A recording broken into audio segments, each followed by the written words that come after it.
Most people have never even heard of Chagos Islands. The uninhabited coral islands are as close to paradise on earth as you can get. Problem is, you are forbidden to go there, and there is no way to get there unless you provide for transportation yourself. The history of Chagos is grim. It is an example of how the big powers rewrite the maps and resettle populations by force. Only half a century ago, some of the islands were inhabited, but the people were all taken away by force, out of the way for the military base to be built on the atoll named Diego Garcia. Chagos archipelago is today officially called the British Indian Ocean Territory. Cruisers may visit Salmon if they have permission in advance. The maximum length of stay is 4 weeks and there is a charge. The cruiser must have damage insurance that covers wreck salvage and medical insurance that covers evacuation of the crew.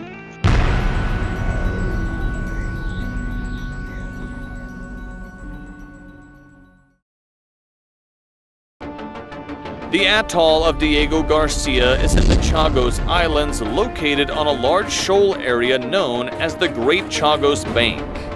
Diego Garcia is the largest of 55 islands that form the Chagos Archipelago within the British Indian Ocean Territory and is known as the footprint of freedom for its shape, regional location, and strategic importance. The island is located 7 degrees south of the equator, very close to the geographic center of the Indian Ocean. Its position is strategically vital for the U.S., allowing it to project its military strength northwest into the Middle East and South Asia, east into Asia, or west into Africa. It's the most important U.S. base in the Indian Ocean region. Diego Garcia is surrounded by about 60 other atolls. Its coast forms a deep natural harbor, making it the perfect site for a naval base. During the Cold War, Britain agreed to lease Diego Garcia to the American military for the construction of a naval base on the island. To make way for the base, some 2,000 native Chagosians were forcibly removed from the island by the British government between 1968 and 1973. There has long been an air of mystery around Diego Garcia, in part because access to the island is so restrictive. But what were we doing in Chagos in 2012 when we should have been in the Mediterranean already a year ago? Actually, this story begins in February 2011 when Somalian piracy caused us to make a U-turn in the Arabian Sea on our way to Europe. Now, a year later, in February 2012, we had started a second time from Thailand on our third crossing of the Indian Ocean. The route would be the same as last year until Uligan in the Maldives, where we would turn south and steer around South Africa, planning to arrive in the Caribbean a year later.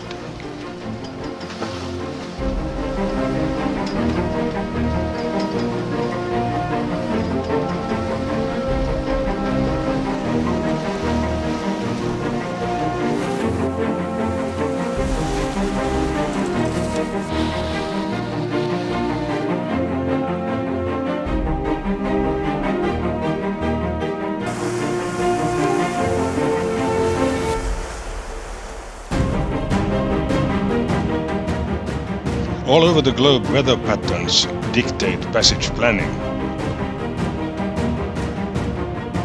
Best time to sail westward in the North Indian Ocean is in January to February.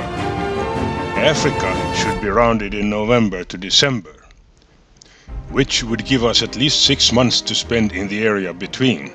And as we each year wanted to spend the Nordic summer, June through August in Finland, we looked for a place to leave Scorpio for 3 months, which we found in Mauritius.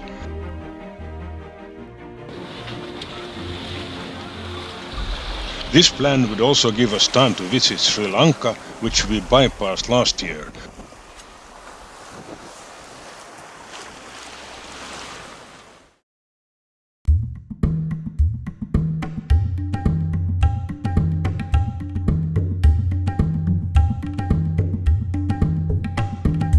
Most yachts appear to bypass Sri Lanka without stopping. It has a bad reputation, rickety pontoons, rampant bribery and high clearance fees.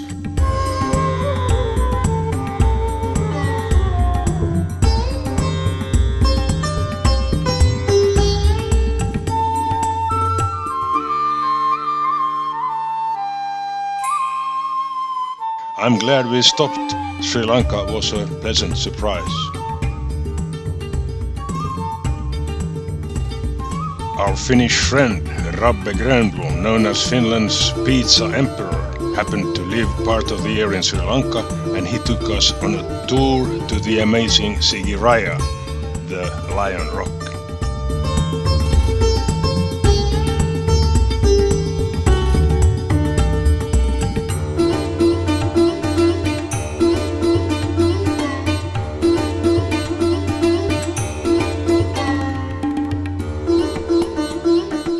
We also had a nice cup of tea at the tea plantation.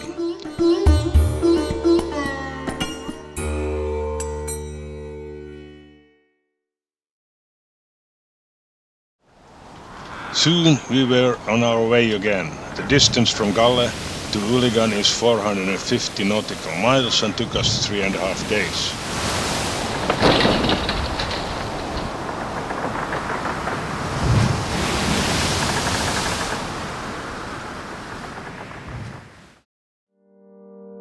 We were quickly cleared in by familiar officers and even received a fresh fish for dinner. Immigration officer Niyad and village chief Imad appeared happy to see us again. The chief was now proud owner of a scooter. The contrast to last year was remarkable, as Scorpio was the only yacht in the anchorage. A year ago we were more than 30. Soon we received a preliminary cruising permit and we were to pick up the final permit in the capital Male. In Male, we would join another Finnish yacht, Elaine, and sail in company for the rest of the trip. The route from Uligan to Male was familiar from last year. We covered 10 to 50 nautical miles a day and anchored overnight. Because of the proximity to the equator, here is usually very little wind and a lot of motoring. Anchoring is usually a real challenge because of either too deep or too shallow waters. A serious problem for transient yachts are the resorts which occupy the best spots and usually do not want yachts around. You can read more about this special problem at scorpiocell.com.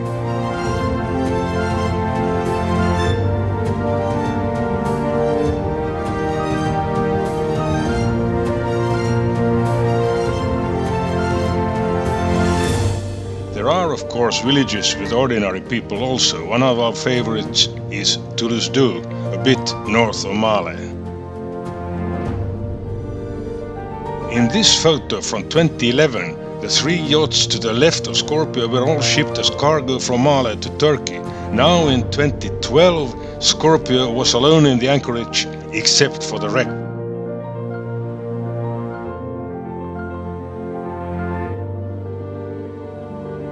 There is a factory in Tulusdu making coke from desalinated water and a company building quite large boats from fiberglass.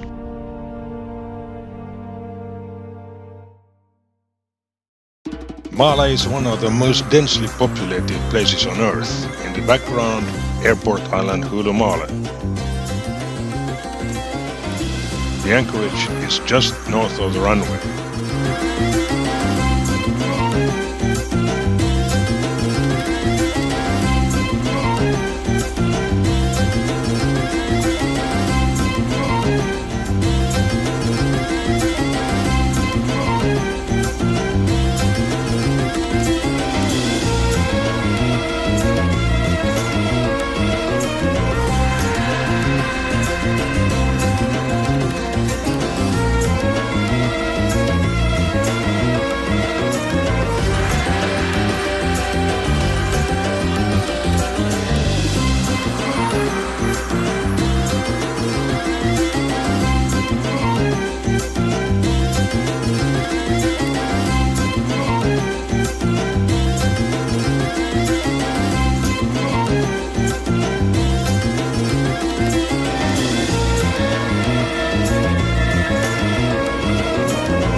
from the anchorage we took a ferry to downtown Male.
Our friends on the yacht Elaine had now joined us.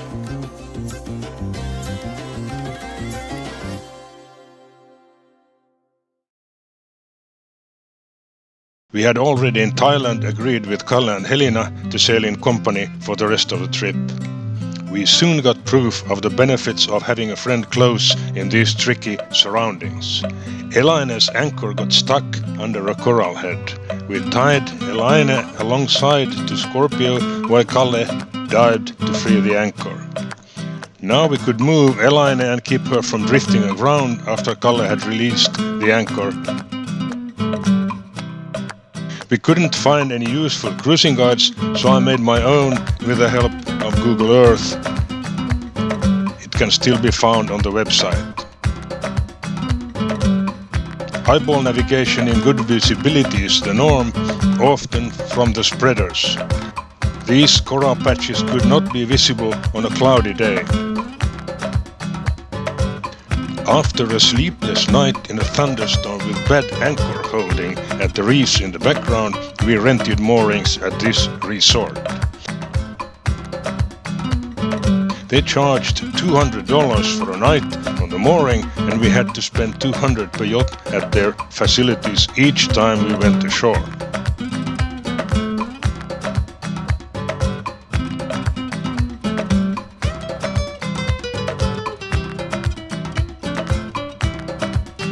A few days later, we had to leave the fishing harbor at Foamulla on a tsunami warning and spend the night at sea before returning to the harbor. You can read more about this event on our website.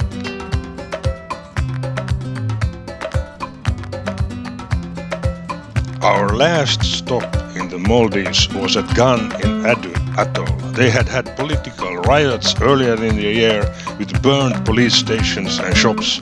From our anchorage, we witnessed people setting a fishing boat on fire.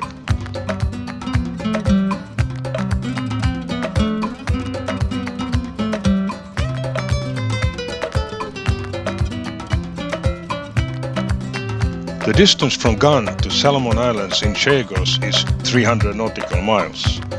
During a brief northerly wind flow, I got the chance to try the spinnaker, but the joy didn't last many minutes.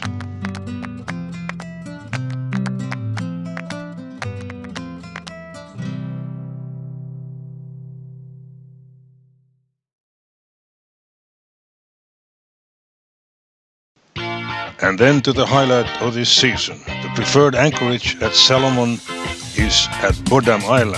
Navigation in the lagoon among the coral heads is by eyeballs only.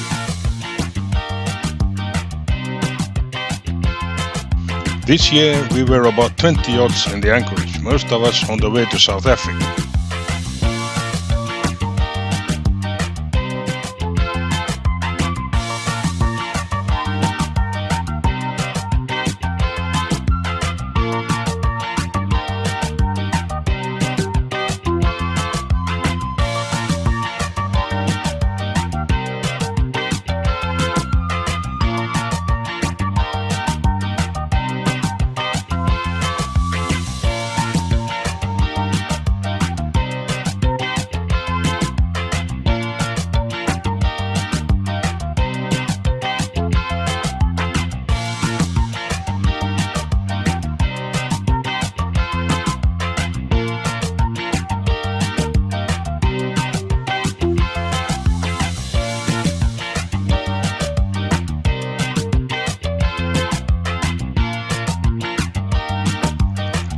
4 weeks our time was up, and when the laundry was done, it was time to leave for Mauritius.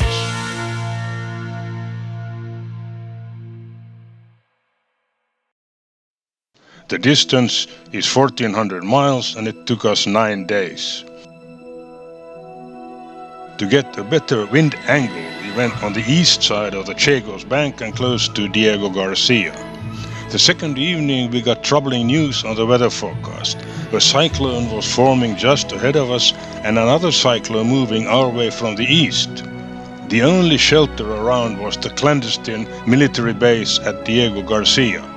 I called the commander on the radio and declared a maritime emergency, requesting permission for Scorpio and Elaine to take shelter in their safe harbor. The commander, Richard Marshall, very bluntly turned down my request. So with mixed feelings, 2 small yachts sailed into the night, nervously looking for signs of bad weather rising. I wondered what is so secret about Diego Garcia that they refuse small boats shelter from a possible storm.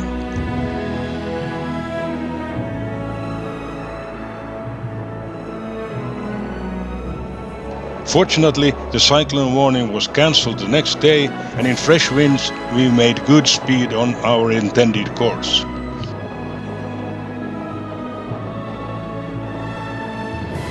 On this course we would pass the island of Rodriguez and possibly make a stop. But the going was so good that we skipped the idea, although our friends on Elaine went there.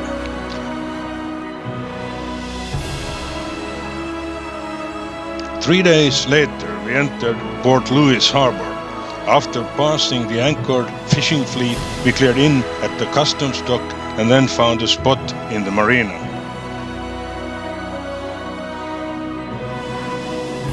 Our sailing season of 2011 to 12 was now over, and it was time to take a 3 months vacation from sailing, which required securely tying and locking Scorpio to the dock.